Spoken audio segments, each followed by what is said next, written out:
आइएगा दोस्तों, स्वागत है आपका हमारे channel life change coaching centre में। हम जो है यहाँ पे यूपीएसआई की जो है फ्री ऑफ कॉस्ट तैयारी करा रहे हैं। जो भी आपके भाई लोग हैं, जो भी साथी लोग हैं, यदि वो यूपीएसआई की तैयारी करना चाहते हैं तो आप इस वीडियो को उन तक भी शेयर कर सकते हैं। और यहाँ पर संपूर्ण तैयारी यूपीएसआई की कराई जाएगी। और भी विभिन्न परीक्षाओं की तैयारी यहाँ पे कराई जा रही है। ठीक है, जो भी हो या जो भी तैयारी आप करना चाहते हैं वो कमेंट बॉक्स में हमें बता भी सकते हैं। ठीक है, तो ज़्यादा देरी ना करते हुए आज पहला लेक्चर है, हम इसको पहले लेक्चर को देख लेते हैं। ठीक है, तो सबसे पहले ये है, क्वेश्चन है स्थानीय मान तथा जातीय मान से संबंधित प्रश्न। इस प्रकार के प्रश्न जो है यूपीएसआई में देखे गए हैं। ठीक, यानी आते हैं। तो पहला क्वेश्चन में देख लेता हूँ इसमें क्या दिया है। पहला क्वेश्चन दिया गया है, ऊपर कर लेता हूँ मैं थोड़ा पेज, इसको अभी क्लीन कर देता हूँ। यानी यूपीएसआई 2017 में आया हुआ क्वेश्चन है, स्थानीय मान तथा जातीय मान से संबंधित प्रश्न। यानी जो है इस प्रकार के प्रश्न पूछे गए हैं। पहला क्वेश्चन है या पहला प्रश्न है, 2 3 5 6 9 8 7 में संख्या 5 के स्थानीय मान और अंकित मान या जातीय मान। ठीक है, अंकित मान कह दो या जातीय मान कह दो, एक ही बात है। ठीक, में क्या अंतर होगा, यानी दोनों में हमें क्या बताना है, अंतर बताना है। तो पहले हम इसका स्थानीय मान देख लेते हैं और फिर जातीय मान देख लेते हैं, फिर दोनों में अंतर कर लेंगे। ठीक, तो संख्या दे रखी है 2 3 5 6 9 8 7। ठीक है भाई, अब यदि मैं इसका स्थानीय मान देखूं, स्थानीय मान किसका स्थानीय मान देखना है, 5 का। ठीक, तो मैं यहाँ 5 लिख देता हूँ। अब 5 के बाद वाली जितनी भी संख्याएं, ठीक, 5 के बाद वाली भी जितनी संख्याएं, उनके हम जीरो लगा लेंगे। ठीक, जैसे 6 है तो 6 का भी एक जीरो बन जाएगा, 9 है 9 का भी एक जीरो बन जाएगा, 8 है 8 का भी एक जीरो बन जाएगा, और 7 है 7 का भी एक जीरो बन जाएगा। यानी इस संख्या में देखा जाए तो 5 का जो स्थानीय मान है वो कितना है, 50,000 है। ठीक, 50,000 इसका स्थानीय मान है। और यदि किसी संख्या के जातीय मान की बात की जाए तो जातीय मान जो वो संख्या होती है वही यो उसका क्या होता है, जातीय मान होता है। जैसे इसी में मैं चेक कर लेता हूँ, अगर पूछा जाए 6 का जातीय मान बताइए तो 6 का जातीय मान क्या होगा, 6 ही होगा। पूछा जाए 5 का जातीय मान बताओ तो 5 का जातीय मान क्या होगा, 5 ही होगा। तो जातीय मान कितना होगा भाई, जातीय मान, तो जातीय मान होगा इसका 5 ही होगा। और दोनों का क्या पूछा गया हमसे, अंतर पूछा गया है। यानी 50,000 और 5 में कितने का अंतर है। तो कितने का अंतर होगा भाई, 50,000 में से यदि मैं 5 कम करूंगा तो कितना आएगा, 49,995। यानी 49,995 हमारा क्या हो जाएगा भाई, आंसर हो जाएगा। ये यूपीएसआई 2017 में पूछा हुआ क्वेश्चन है। ठीक, तो इसको मैं सेव कर देता हूँ। आपको पीडीएफ इसकी टेलीग्राम चैनल पे हमारे मिल जाएगी, आप चाहें तो इसको नोट भी कर सकते हैं। ठीक है, मैं पीछे हट जाता हूँ थोड़ा, नोट कर लीजिएगा आप लोग।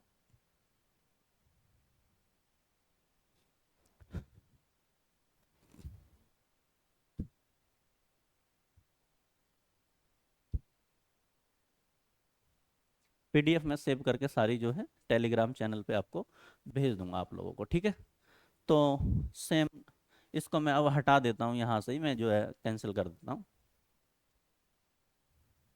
अगला क्वेश्चन है भाई, अगला क्वेश्चन देखा जाए तो सेम क्वेश्चन है। एक क्वेश्चन मैंने अपनी तरफ से इसको जो है बनाया है। ठीक है, तो सेम क्वेश्चन है, आप ही लोगों के लिए है, तो चाहें तो इसको कर लेना, ये आपकी प्रैक्टिस के लिए है। हालांकि मैं भी करवा देता हूँ इसको। ठीक है, प्रश्न नंबर 2 दिया गया है, 9 8 7 5 4 3 2 में संख्या 7 के स्थानीय मान और अंकित मान या जातीय मान में अंकित मान या जातीय मान में क्या अंतर है। ठीक है भाई, अब की बार भी क्या पूछा गया है, अंतर ही पूछा गया है दोनों का। ठीक, तो पहले तो मैं संख्या देख लूंगा, यानी 9, 8, 7, 5, 4, 3, 2। ठीक है, आपको एग्जाम के अंदर ऐसा संख्या नहीं लिखनी है, आपको डायरेक्ट लिख लेना। जैसे मैंने तो यहाँ समझाने के लिए मैं लिख रहा हूँ। ठीक है, अगर मैं इसका 7 का स्थानीय मान देखूं,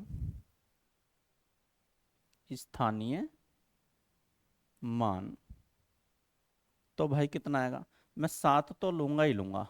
ठीक है, 7 के बाद जितनी संख्याएं हैं इतने ही मैं क्या कर लूंगा, जीरो काउंट कर लूंगा। ठीक, जैसे मान लो ये 5 है तो एक जीरो यहाँ बना होगा, 4 है एक जीरो यहाँ बना होगा, 3 है एक जीरो यहाँ बनेगा, और 2 है तो एक जीरो यहाँ बनेगा। यदि देखा जाए तो 7 का स्थानीय मान कितना होगा, 70,000 होगा। ठीक, और इसका जातीय मान देखा जाए तो भाई जातीय मान, अभी मैंने बताया था कि जो संख्या है वही उसका क्या है, जातीय मान है। तो 7 का जातीय मान क्या ही रहेगा, 7 ही रहेगा। ठीक, यदि मैं 70,000 में और 7 में अंतर करूं, दोनों में क्या करना है, अंतर करूं, तो कितने का अंतर आएगा भाई, यानी 70,000 में से 3 कम कर दें, ओ सॉरी 7 कम कर देंगे, तो यानी 69,993। 69,993 मेरा क्या हो जाएगा, आंसर हो जाएगा। ठीक है, उम्मीद है आप लोगों को समझ आया होगा। यदि आप लोगों को चीज़ें समझ आ रही हैं तो अपने दोस्तों तक भी इसको शेयर कर सकते हैं। ठीक है, क्योंकि आपके साथ साथ और भी लोग मैं चाहता हूँ कि फ़ायदा लें इस चीज़ का। ठीक है, मैं हट जाता हूँ, आप इसको नोट कर लीजिएगा।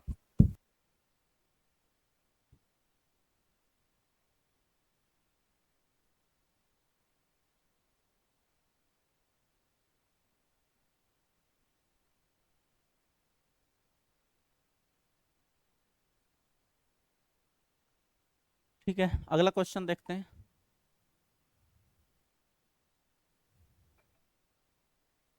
अगला क्वेश्चन दिया गया है, परावर्ती परवर्ती तथा पूर्ववर्ती, ठीक है, परवर्ती तथा पूर्ववर्ती संख्याओं से संबंधित प्रश्न, यानी दूसरे टाइप के जो प्रश्न देखे गए हैं वो क्या देखे गए हैं, परवर्ती तथा पूर्ववर्ती संख्याओं से संबंधित प्रश्न पूछा गया है। यूपीएसआई 2017 में आया हुआ क्वेश्चन है ये भी, यूपीएसआई 2000 सॉरी यूपीएसआई 2017 में आया हुआ क्वेश्चन है।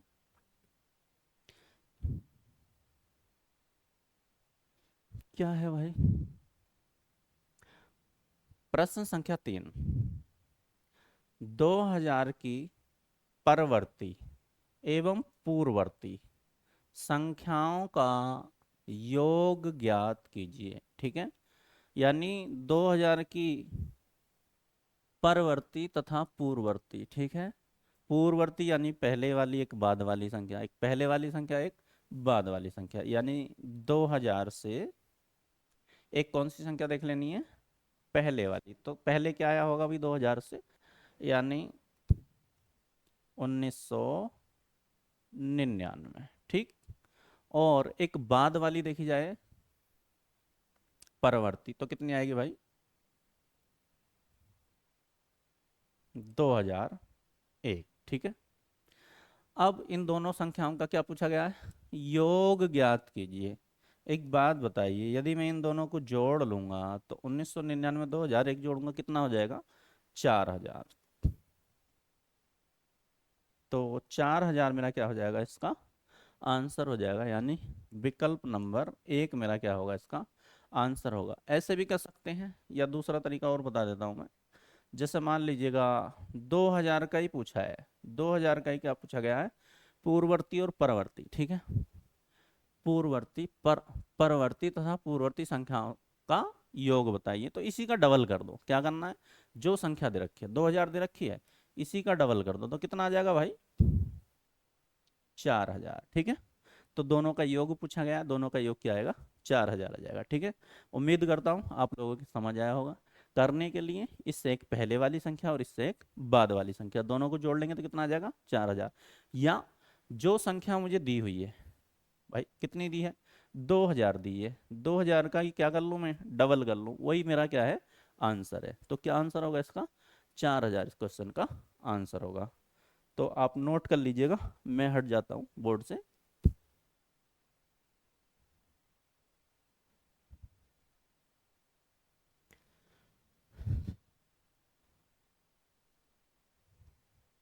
चलेगा, अगला क्वेश्चन देखते हैं, अगले क्वेश्चन की तरफ बढ़ते हैं।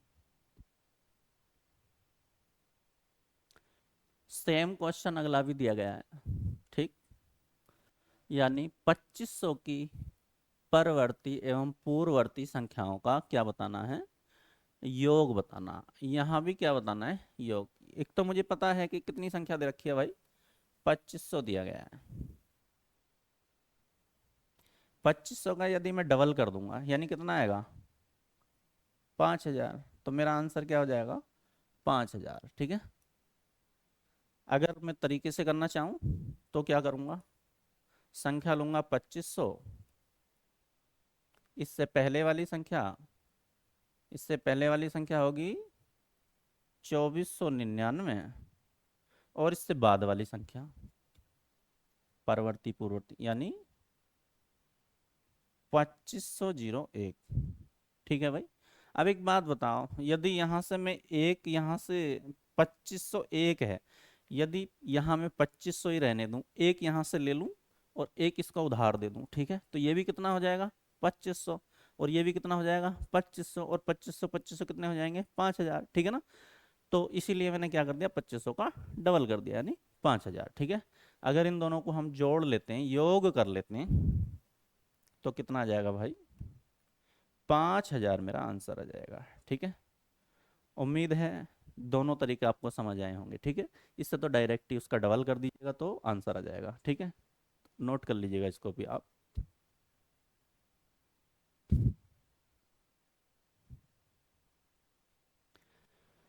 पीडीएफ आपको टेलीग्राम चैनल पे मिली जाएगी। ठीक है, जो भी लोग जुड़े हुए हैं ज़्यादा से ज़्यादा लोगों को जोड़िएगा। फ्री ऑफ कॉस्ट है, कोई पैसा नहीं है। टेस्ट सीरीज भी यहाँ पे ये मान लीजिएगा बिल्कुल फ्री आपको प्रोवाइड कराई जाएगी। टेस्ट जितने भी चाहते हैं, जितने भी चाहते हैं, जितना भी चाह सकते हैं, जितने ज़्यादा से ज़्यादा आप टेस्ट रिवाइज कर लेंगे आपकी प्रैक्टिस हो जाएगी। ठीक है, यूपीएसआई के साथ साथ Uttar Pradesh police, Delhi police, UP GD, या ये मान लीजिएगा यूपीएसआई तो है ही, जीडी, और अभी यूपी टेट का भी शायद आने वाला है, तो उसका भी यहाँ पे जो तैयारी कराई जाएगी हमारे यहाँ पे। ठीक, तो मैं इसको ख़त्म कर देता हूँ, अब आगे चलते हैं, जरा अगला क्वेश्चन देखते हैं भाई। अगला क्वेश्चन दिया गया है, यानी प्रश्न संख्या 5 है, 3000 की परवर्ती एवं पूर्ववर्ती संख्याओं का अंतर ज्ञात कीजिए। ठीक है, अंतर ज्ञात कीजिए। हालांकि ऐसा क्वेश्चन अभी यूपीएसआई में मैंने देखा नहीं है, जितना भी मैंने डेटा अभी कलेक्ट किया है, हो सकता है पहले कभी पूछा गया हो या आने वाले टाइम में पूछा जाए, तो मैं उसको भी आपको तैयार करके चल रहा हूँ। ठीक, तो संख्या दी गई है भाई 3000। ठीक, 3000 की परवर्ती एवं पूर्ववर्ती, एक पहले वाली संख्या यानी कितनी होगी भाई, देखा जाए तो एक कम, यानी 2999। ठीक, और एक बाद वाली संख्या, यानी बाद वाली संख्या देखी जाए तो 3001। ठीक, अब इन दोनों संख्याओं का क्या पूछा गया है भाई, अगर योग पूछा जाता तो मैं 3000 का ही डबल कर देता। ठीक है, करने की भी आवश्यकता नहीं थी, कितना आता आंसर, 6000। ठीक, अब क्या पूछा गया है, अंतर पूछा गया है। यदि अंतर देखा जाए 2999 और 3000 में कितने का अंतर होगा भाई, देखो 3000 से एक कम ये है, एक ज़्यादा ये है, तो कितना हो गया भाई, 3000 से एक कम है, 3000 से एक ज़्यादा है, तो एक कम इधर एक ज़्यादा इधर, दोनों को जोड़ लेंगे तो कितना आ जाएगा, 2 का अंतर आ जाएगा। ठीक है, तो या वैसे भी इसमें से घटा दो तो कितना आ जाएगा अंतर, 2 का, यानी कितना अंतर होगा भाई, 2। तो हमारा पहला विकल्प जो कि है सही होगा, बिल्कुल ठीक। नोट कर लीजिएगा आप लोग इसको भी। चलेगा, आगे बढ़ते हैं। सेम डिटो क्वेश्चन एक और भी है प्रैक्टिस के लिए आपकी, दिया गया है। 3800 की परवर्ती एवं पूर्ववर्ती संख्याओं का अंतर ज्ञात कीजिए।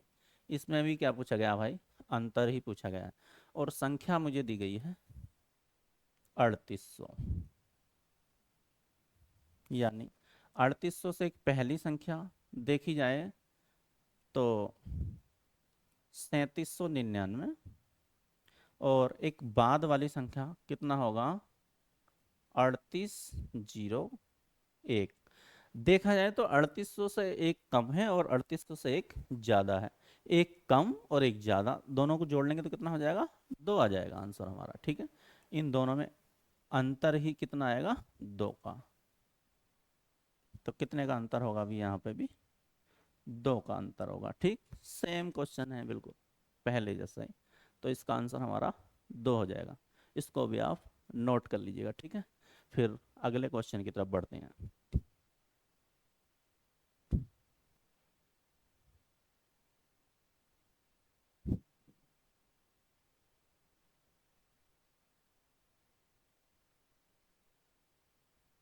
हाँ, ये है भाई एक नए टाइप के क्वेश्चन और हैं इसमें जो बनेंगे, अभी बहुत सारे टाइप हैं। ये मान लीजिए कि जितने भी टाइप होंगे, जितने प्रकार के क्वेश्चन आए हुए हैं या जिनकी आने की संभावना है, सारा सब कुछ फ्री ऑफ कॉस्ट यहाँ पे कवर कराया जाएगा। ठीक है, बिल्कुल फ्री ऑफ कॉस्ट है। आप अपने लोगों से जितना भी हैं, जितने भी दोस्त हैं, लोग हैं मिलने वाले, उनको शेयर कर दीजिएगा वीडियो को। ठीक है, बस इतना ही आपसे रिक्वेस्ट है।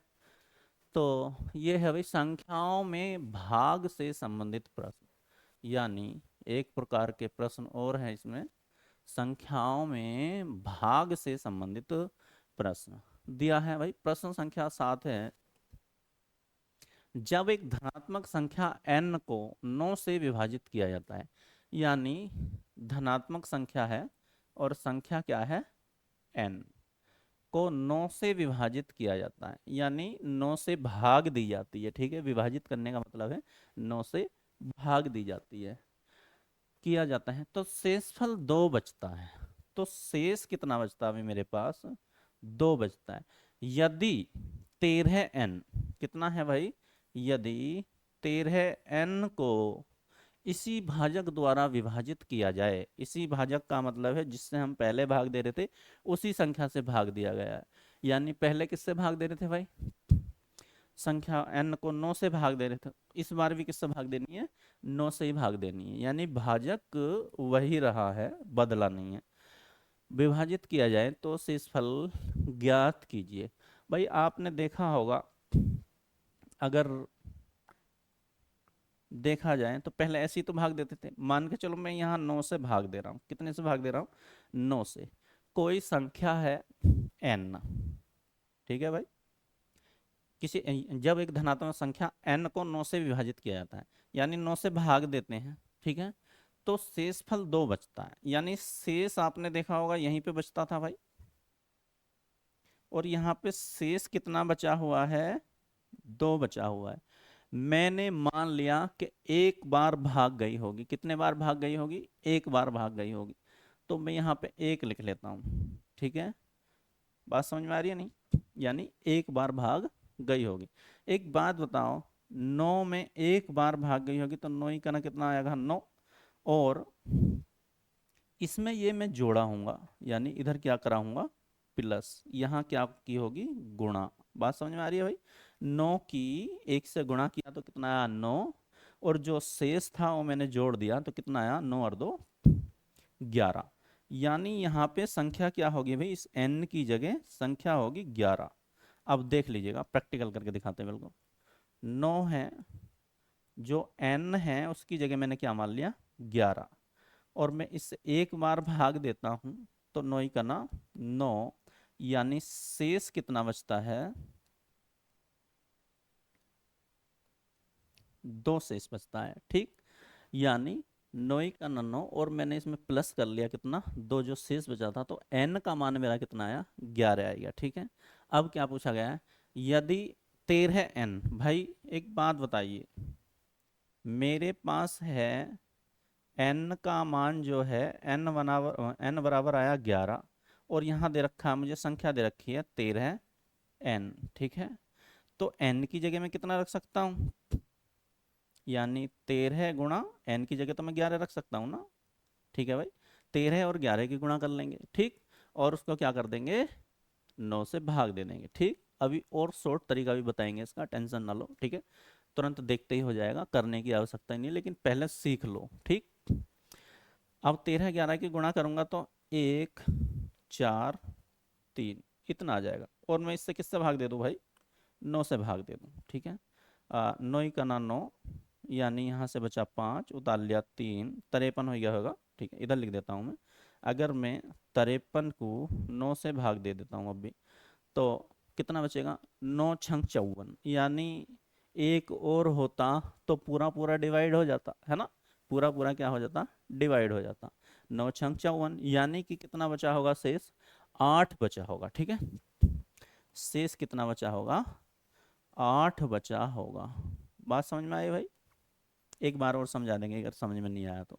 ठीक है, जिसके समझ में आया वो भी सही है, जिसके समझ में नहीं आया एक बार और समझ लेते हैं। ठीक, मैंने माना 9 से मैं भाग दे रहा था, कोई संख्या है, 9 से मैं भाग दे रहा हूँ, संख्या क्या है, n है। ठीक, n संख्या को 9 से भाग दिया, तो यहाँ पे शेष जो बचता है वो कितना बचता है, 2 बचता है। ठीक, मैंने मान लिया भाग जो गया होगा लास्ट में, यानी एक ही बार मान लेता हूं मैं। ठीक है, 2 बार से भी आंसर आ जाएगा, 3 बार से भी आंसर आ जाएगा। ठीक है, लेकिन मैं कम से कम कैलकुलेशन जो है कम से कम करना चाहूंगा, तो कम से कम ही मैं मानूंगा। मैंने मान लिया भाग कितने बार गया होगा, एक बार, यानी इन दोनों की तो मैं पहले गुणा कर लूँ, 9 ही करना 9, और इसको मैं इसमें क्या कर लूँ, जोड़ दूँ, तो मेरे पास क्या बना भाई, 9 ही का ना 9 और 2 11, यानी n की जगह में क्या लग सकता था, 11 रख सकता था। ठीक है, अब मुझे संख्या क्या दी है भाई,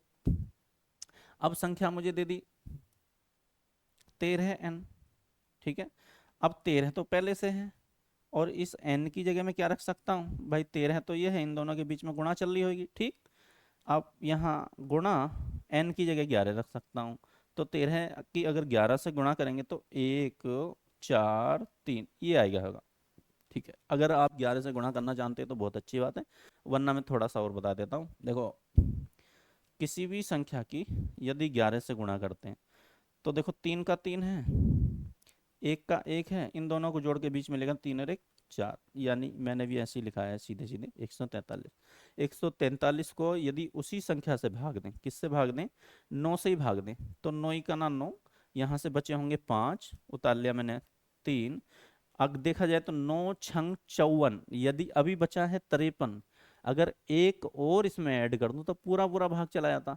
यानी कहने का मतलब ये है कि अभी इसमें से कितना, 54 होता तो पूरा पूरा भाग चला जाता, यानी 9 से 1 कम है, 9 से 1 कम है, तो मेरा शेष क्या होगा, 8, यानी शेष क्या बचेगा, शेषफल 8, यानी पहला विकल्प मेरा क्या हो जाएगा भाई, सही हो जाएगा। तो आप इसको नोट कर लीजिएगा, मैं थोड़ा अलग हट जाता हूँ।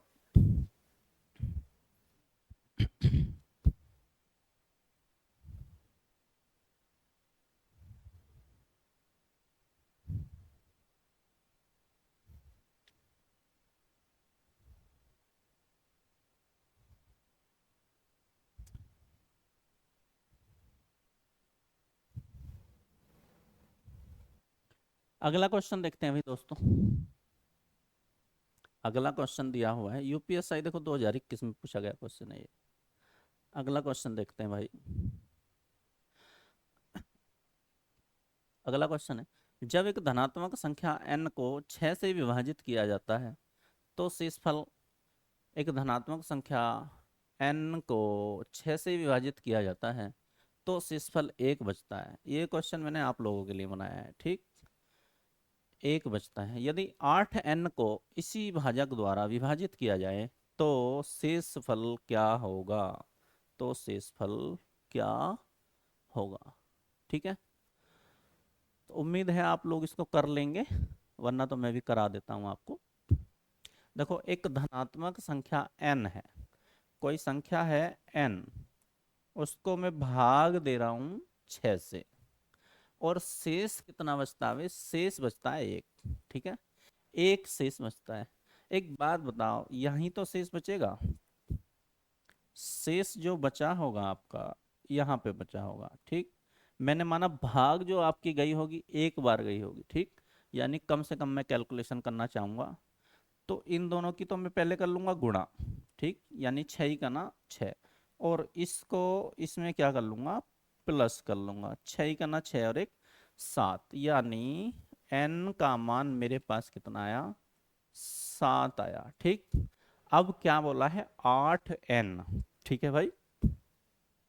उसने दे दिया 8n, तो 8 तो रहेगा ही रहेगा, और n की जगह में क्या रख सकता हूँ? ये दोनों गुणा में है, n की जगह में रख सकता हूँ 7, ठीक है। तो 7 अट्ठे कितना हुआ भाई? 56। और 56 को भाग किससे देना है? यानी इसी भाजक द्वारा। इसी भाजक का मतलब है यहाँ भी 6 से भाग दिया है, तो यहाँ भी किससे भाग देंगे? 6 से भाग देंगे। 6 छंग 36, 6 सत्ते 42, 6 अट्ठे 48, 6 निमा 54, ठीक है। यानी कितना बचा होगा शेष? आपको पता है कि यहाँ पे 54 तो पूरा पूरा कटा होगा, तो शेष कितना बचा होगा भाई? 2 हमारा यहाँ पे जो है शेष बचा होगा। तो ऑप्शन नंबर 3 ये मेरा जो है सही आंसर होगा, ठीक है। नोट कर लीजिएगा आप लोग।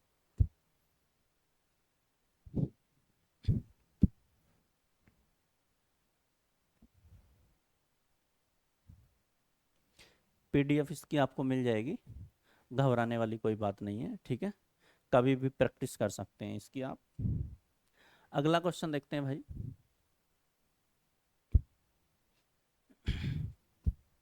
प्रश्न संख्या 9 है, ये भी यूपीएसआई 2017, यूपीएसआई 2017 में आया हुआ क्वेश्चन है। दिया है प्रश्न संख्या 9 है, किसी संख्या को 14 से भाग देने पर भागफल 24 तथा शेषफल 13 प्राप्त होता है, तो संख्या ज्ञात कीजिए। किसी संख्या को 14 से भाग देने पर, यानी कोई संख्या है, ये मान लो यहाँ पे कोई संख्या होगी, उसको हम भाग दे रहे हैं 14 से, ठीक है। 14 से भाग देने पर भागफल, यानी इधर जो आएगा वो मेरा भागफल आएगा, भागफल। तो भागफल कितना आता है भाई? 24, यानी यहाँ पे तो आता है मेरा 24, और भागफल 24 तथा शेषफल 13 प्राप्त होता है। और यहाँ जो बचता है ये क्या है मेरा? शेषफल। शेषफल आता है 13 प्राप्त होता है, तो संख्या ज्ञात कीजिए। मैंने अभी बताया था, ऐसे क्वेश्चन किए हैं अभी। इस संख्या की इससे तो मैंने गुणा की होगी, ठीक। और ये संख्या इसमें क्या कर दी होगी? जोड़ दी होगी, प्लस कर दी होगी। तो मेरे पास क्या आ जाएगी? संख्या आ जाएगी, ठीक। आप कर लेते हैं भाई, इधर आ जाओ, थोड़ी सी कैलकुलेशन कर लेते हैं। यानी 14 × 24, ठीक है। यहाँ पे मैं कैलकुलेशन नहीं सिखाऊंगा, सीधे सीधे जो है गुणाई कर लें। 14 चौका 56 का 6 आ जाएगा, ठीक। और 6 में अगर 3 जोड़ूं तो कितना आ जाएगा भाई? 9। और 9 है सभी विकल्पों में, ठीक है। एक विकल्प, यानी इकाई के अंक से तो पता चलेगा नहीं, ठीक। मैं देख रहा था कि इकाई के अंक से पता चल जाए, कोई बात नहीं है, नहीं पता चला। चलो कर लेते हैं भाई। 14 चौका 56 का 6, हासिल लगे 5, 14 दूनी 28, और 5 33, और 33 में कितना जोड़ लेना भाई? प्लस 13 जोड़ लेना है, यानी 9 4 3, तो कितना आया 349, यानी ऑप्शन नंबर सी 349 क्या हो जाएगा मेरा आंसर हो जाएगा इसका। ठीक, तो नोट कर लीजिएगा आप लोग इसको भी।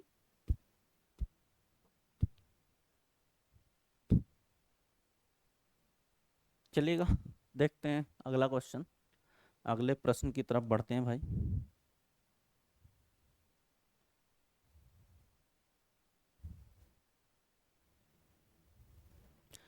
संख्या संबंधी प्रश्न, यानी संख्याओं से संबंधित प्रश्न। अब नया टाइप है संख्या संबंधित प्रश्न, दिया गया है भाई यूपीएसआई 2017 में पूछा गया है। ठीक, यूपीएसआई 2017 में बिल्कुल लेटेस्ट डेटा है ये, मान लीजिएगा लेटेस्ट डेटा भी है और पुराने क्वेश्चन भी है, 2001 2011 2017 2021, ठीक है, सभी यहाँ पे हैं। दिया है निम्नलिखित में से रूढ़ रूढ़ या अभाज्य, रूढ़ या अभाज्य संख्या ज्ञात कीजिए। ठीक है, तो रूढ़ या अभाज्य संख्या कौन सी संख्याएं होती हैं? वो संख्याएं जो एक से कटें और अपने आप से विभाजित हों, एक से विभाजित हों और अपने आप से विभाजित हों, उसके अलावा किसी से भी विभाजित ना हो, तो उन संख्याओं को क्या कहते हैं हम? रूढ़ संख्या या अभाज्य संख्या कहते हैं। यानी एक से विभाजित होंगी और अपने आप से, यानी परिभाषा देखी जाए तो क्या है रूढ़ संख्या की? रूढ़ संख्या किसको कहते हैं भाई? यानी दो से विभाजित हो, एक से विभाजित,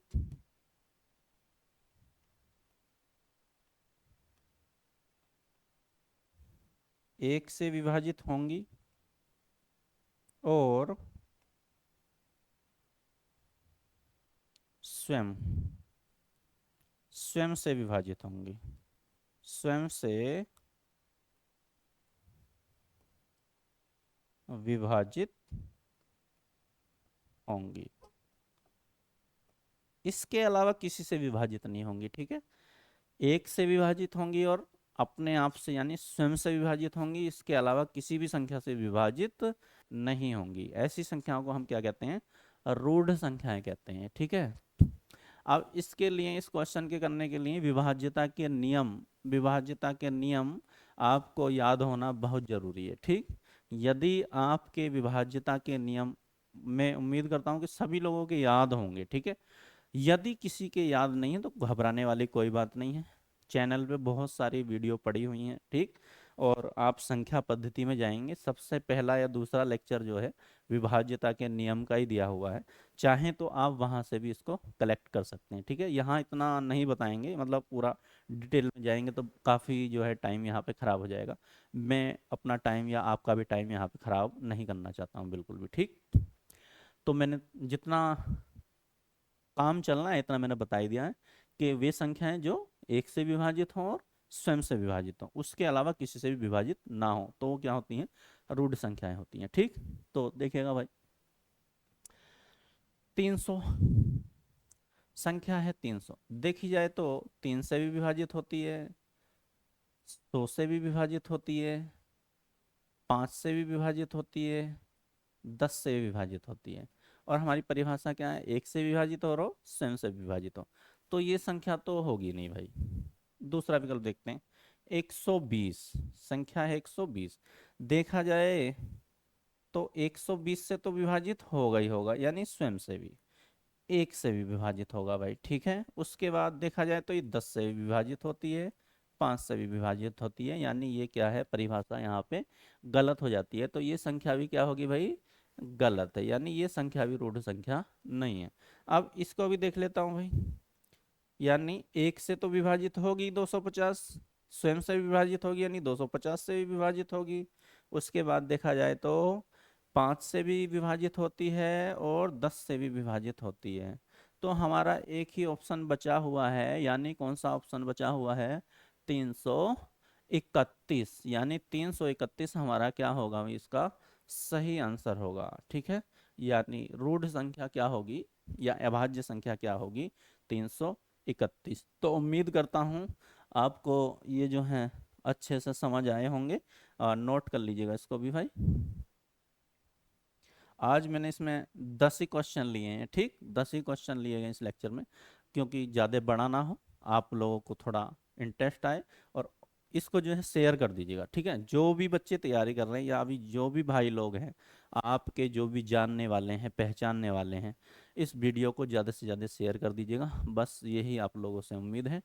तो मिलते हैं नेक्स्ट वीडियो में, तब तक के लिए धन्यवाद।